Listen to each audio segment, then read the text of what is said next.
Hi, I'm Chong Keat Aun, the director of Pavane for an Infant. Hi, I'm Natalie Hsu, and I'm an actress from the movie Pavane for an Infant. Okay, good, good.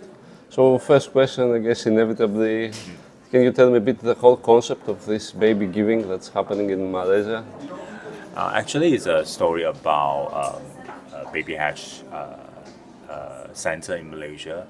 It's some part is true story from my friend from college because in 2016 I met her. She's a Muslim girl and worked with the baby hatch center, and when she explained the daily job, and she started crying because she said that because among the Muslim society, they are not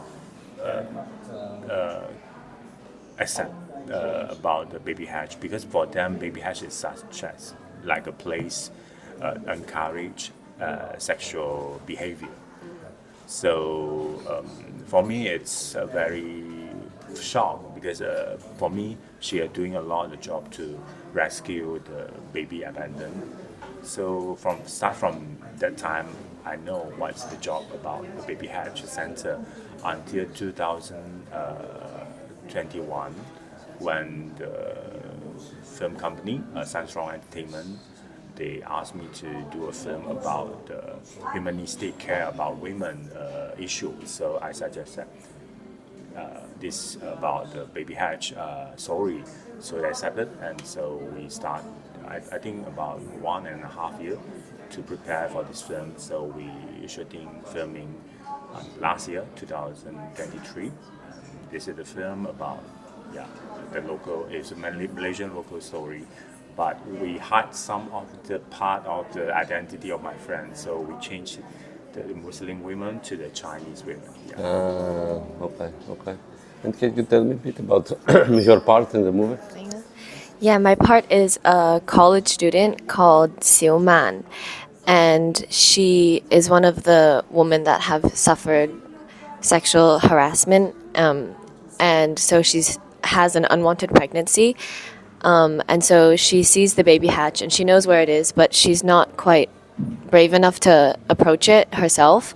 So she kind of just hangs around the baby hatch area because I guess it makes her feel safe and protected because the baby hatches are open for 24 hours because a lot of the girls, they don't want to deliver their babies in the daylight just in case anyone they know sees them.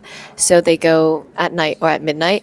And so a lot of my scenes were at night. And so my character would hang around the baby hatch. And then one day, Lysum, who is the worker at the baby hatch, who's also, I guess, the person that his friends was inspired by, sees my character, and then they slowly start forming a relationship. And then she kind of, Lysum kind of takes care of my character, and then yeah, you'll Okay. see. What is your opinion of this whole baby hats things? Like personally, what do you think? I actually never heard of a baby hatch before I met the director for the first time, so I was quite intrigued by it. And actually, I looked it up. They have it in the United States as well. I think it's I think it's really important because a lot of the reason why so many girls in places like Malaysia get pregnant unintentionally is because they lack quite a lot of awareness and education about it. So a lot of the times it's not what they want. And so it's important for them to have an option at least for them to be able to decide what they want to do with their babies. And what happens afterwards? Okay, they deliver the babies to the baby huts, but how long do the babies stay there? Are they given for adoption? What happens after that? Actually, the baby hatch center only keep the baby for one night, and then will be sent to the center for the adoption.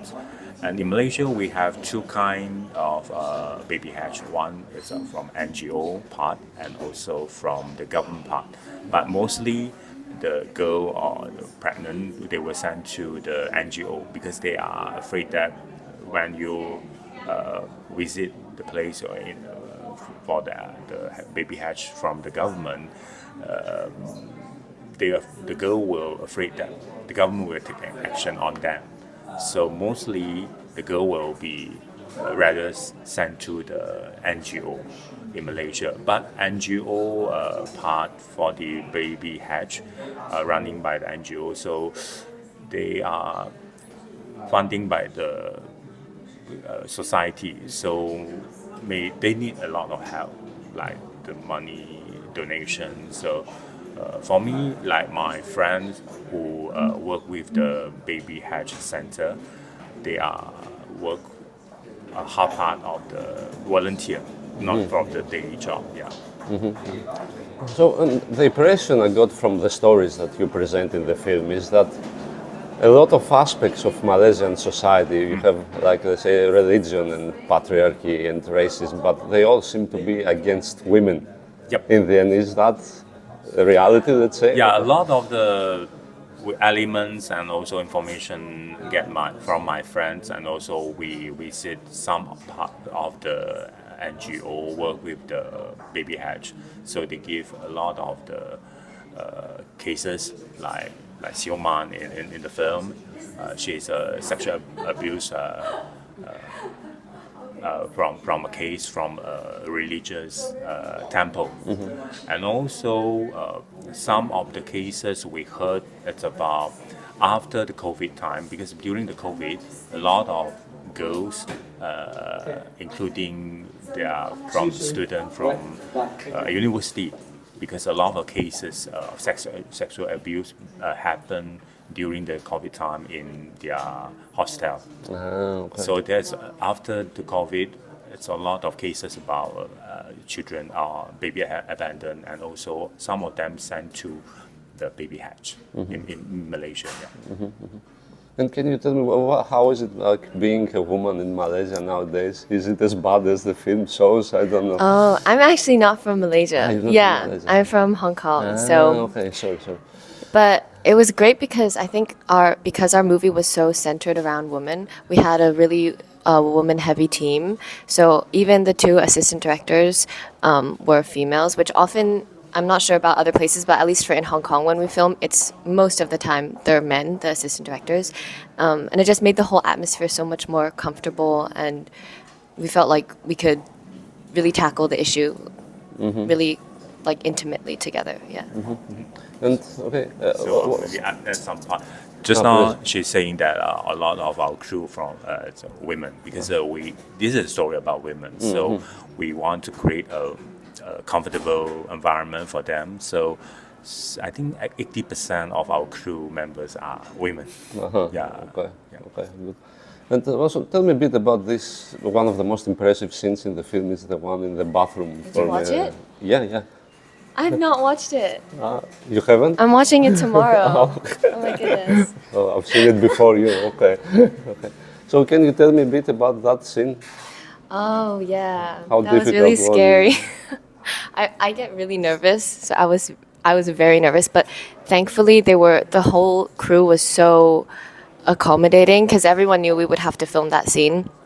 And so I remember when I got there that day on set, he immediately saw me. He was like, "You're doing your makeup over here today." So I had my own little tent to do my hair and makeup. And then after I got everything done and I changed and I was ready, everyone just left me. Like the hair, makeup, and my mom came to visit for a couple of days. So even she left me. And so I was just sitting in there alone. But it really helped because you have that time and space to just get into the zone on your own and think about what you need to think about to get ready. And then what was really good is that we rehearsed it a lot of times with the camera, with the lighting, with the sound, just to make sure that when we really did the real take, nothing would go wrong, which I'm really grateful for, because a lot of the times with scenes like this, you give it your all on the first take and then something, of course, inevitably goes wrong because it is like accidents do happen, and like it's hard to make sure everything goes smoothly on the very first try, and then you have to do it again and again. But it's hard to keep the stamina up, especially for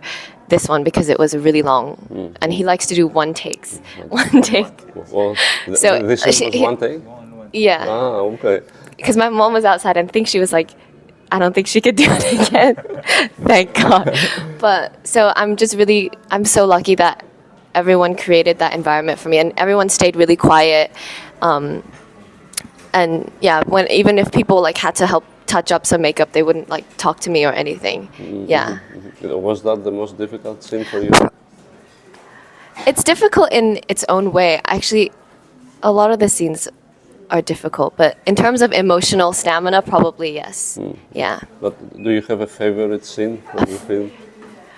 I really like the scene where I'm showering outside because he told me at first, "Oh, just wash your face," but I kind of thought he meant take a full shower, so I just poured all the water on top of my head.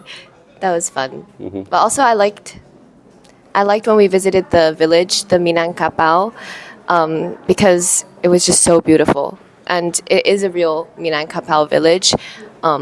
Even though all the extras they were extras, they weren't real village women, but the village itself was real, and all the costumes they wore were really what those women in the village wear, and it was just so surreal to see that. And for you, which one was the most difficult scene to shoot, you think, and which one is your favorite, let's say? I think just now mentioned about the bathroom and the toilet, the part, and also the Minangkabau village. We found it, and then yeah, it's for me it's a Malaysian element story. So when we decided to put some element about like Minangkabau and also Muslim society and also Indian dance in the film. So it's about story of different religions and taboos among the Malaysian society. So for me, it's a colorful film, but it's a very darkness side of the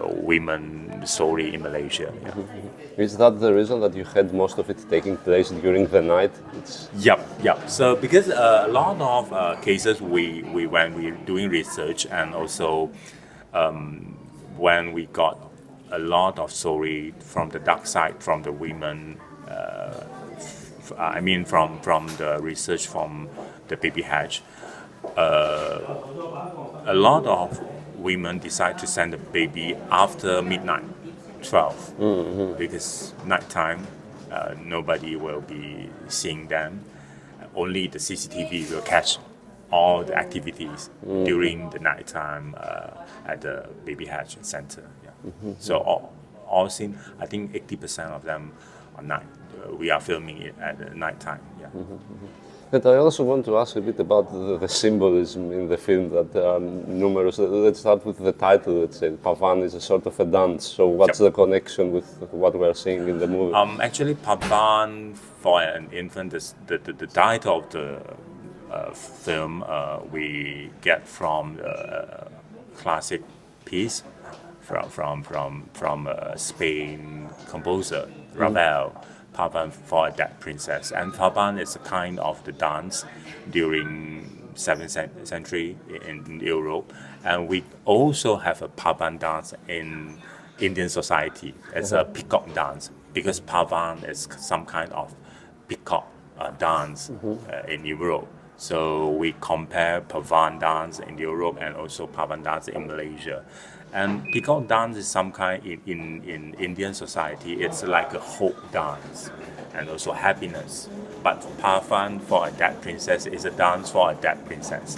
So we can compare two different kind of darkness and happiness. So we're using Pavane, this piece, as a music countdown 30 seconds for the baby hatch. So it is inspired from two different culture from the West and also from the East.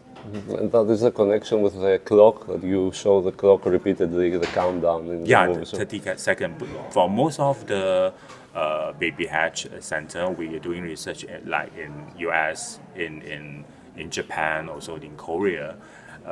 They mostly give 30 seconds for the mother to decide either take back the children. But in Malaysia, after I think some of them they are still using 30-second countdown. But nowadays they are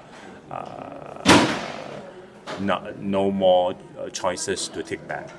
Just put it and lock, and you cannot get the baby back. Yeah. Okay. And the scene, like it's close to the end when the protagonist stops with their motorcycle and watches this girl dancing. Yeah. And she stops and like really looks her in the eyes. So what is happening? You mean the final part? The ending part? The ending part is more, for me, it's like choices of different women, three kind of women, from the Minangkabau, Malay, from the Chinese and Indian. Three sides of women in Malaysia, they doing their choices for rebirth or to continue suffering in their situation. So we give three situations in Malaysia in the ending part. Yeah. And can you tell me a bit how was your cooperation with the protagonist? How was it working with her? Oh, it was really great because I met her a few times because she's Malaysian, but she's lived in Hong Kong for a lot of years now. So, and we're also under the same big company. And so I've met her a few times and we've messaged and communicated a lot, but I never really worked with her. But I really learned a lot from her. I remember when I was watching her on set the first time, I was like my jaw dropped and I was like, whoa, she's so natural. And I felt like her timing and her delivery and everything it was done so well. And so I started writing like little notes of things that I could learn from her. So after our shoot, I had like a whole list of the things that she did well that I feel like I could take with me in the future. And yeah, she's just so lovely. And I think it's really important because it is about women and it's about specifically women supporting women, I think, in terms of Siuman and Lai Sum's relationship at least. And so it's important that in real life we're comfortable enough with each other for that to be able to show on screen, because it is essentially about her making me feel safe and protected. And so in real life, that is really how she made me feel. So thank you. Okay. And how was your collaboration with the director? Awkward questions. Did you fight at all, or how was it? It was really cool. I think it was my first time doing a less commercial film. And so it was a really different style that I wasn't used to at all in terms of everything, in terms of camera angles, makeup, hair, even the rehearsals before the shoot. I think before I filmed Pavane for an Infant, I never had a film where we really did a proper read through, and it was really nice because we went through every line and just made sure it was like really it was spoken in a way that we really speak in daily life. And so it made every delivery feel so natural and feel like something I would say myself. And he would say, oh, if you want to change it, you can change it. Like, is there anything else you would want to add or you want to take out? Like, how would you say it if you were really the character? So that was really great. And then even the camera angles, he likes to take quite wide shots. And so typically, if it's more closer up, you focus more on things like maybe your expression. But when it's wider, you have to focus on your body language a lot and also your voice and the tone of your delivery, because people can hear you. If they can't see your face that close up, they can still hear your voice. Little things like that. So it was really eye-opening and I really loved it. Yeah. So in general, you allow improvisation to your actors, or you're very strict with what you want them to do? Yeah, they are free to do anything on the set. So I give them freedom because this story is inspired from my friends who work with the social. I mean from the baby hatch. So when she telling me about the daily life, like in the midnight time, they are waiting at the center, and every night when the mother sending the baby to the baby hatch, that keep crying. And so for me it's such a beautiful but as a suffering daily life for them. So when I write this story and give the script to them, I always talk to them, this story is a daily life, so just make it natural, so like a daily life story. So you can see the tempo very smooth. It's not fast or anything very, commercial film style.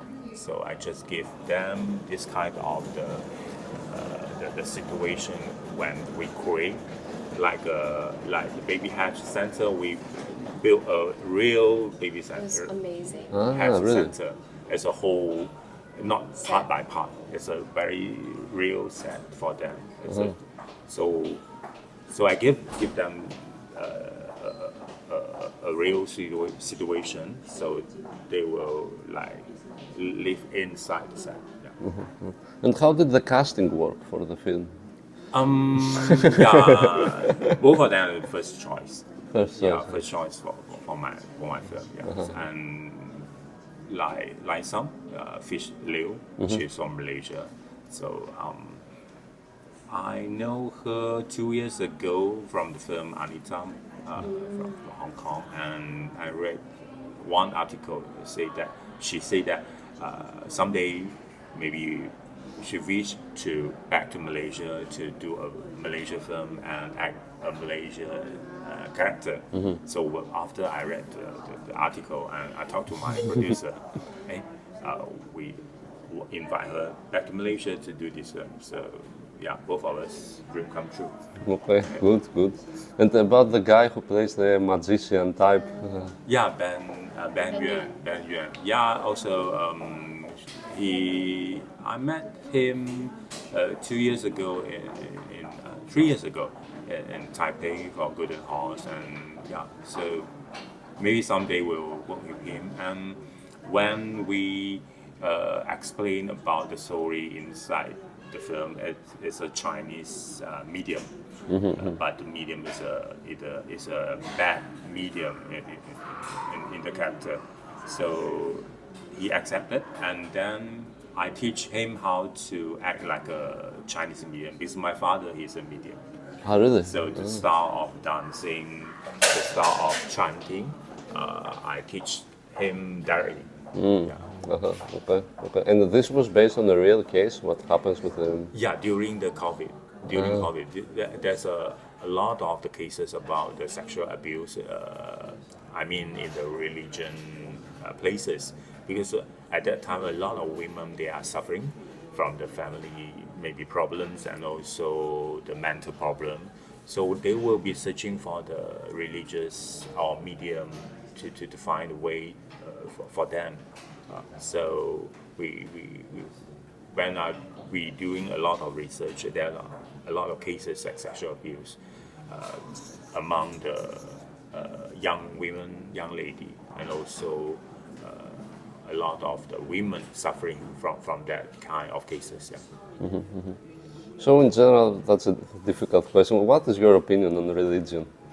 Because in the film, I think it's like against it. So that is what I get. We are not against the religion, but when we research, we heard a lot of the cases from the dark sides of a religion, cases in Malaysia. But a lot of this kind of issue in Malaysia, they are hide from the report. So we choose to make it right into the film. So let people know about when we talk about religious, not only the positive side, we also got a lot of dark sides in Malaysia. But we try to make it softly because we hope that this film will be screening in Malaysia. You think you will pass censorship? Hope so. Oh, okay.